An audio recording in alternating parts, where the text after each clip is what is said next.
You're listening to episode 6 of the bookcast for Dwell, an Advent study in liturgy. This bookcast has been designed to give you another way to engage with the content of the book.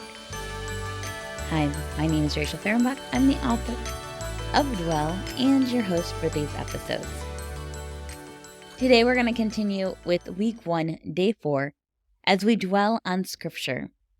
I'm going to ask that you pause this bookcast and read Genesis chapter 3 through one time. When you're done, come back here and join us. In a moment, I'm going to ask you to reread the passage with the following in mind. This is another familiar passage of scripture for many of us who grew up in the church. It can be hard to read it without imagining the illustrated scene from whatever children's Bible you grew up reading.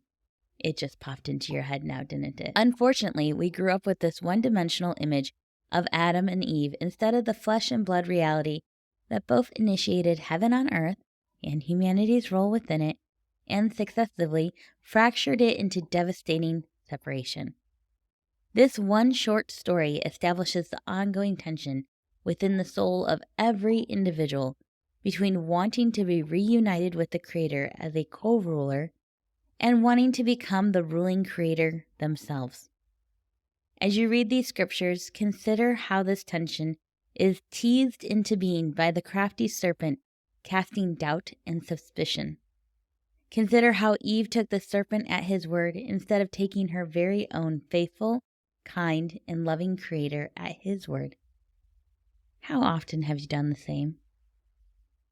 As you read, consider the symbolism of Adam and Eve choosing the fig leaf for a cover. Fig leaves are often planted in a vineyard to provide protection for grapes from the harsh elements.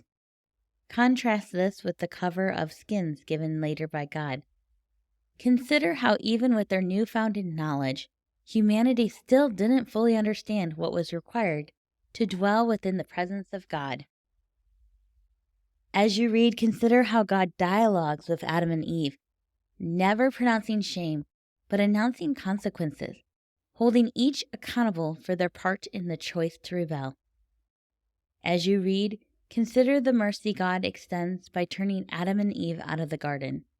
If they ate of the tree of life and gained the ability to live forever, they would live forever in a fallen state of separation. By exiling them, God set into motion his plan for restoring humanity's ability to dwell with him. At this time, reread chapter 3 of Genesis, dwelling on these scriptures and considering these different aspects that we've just brought up.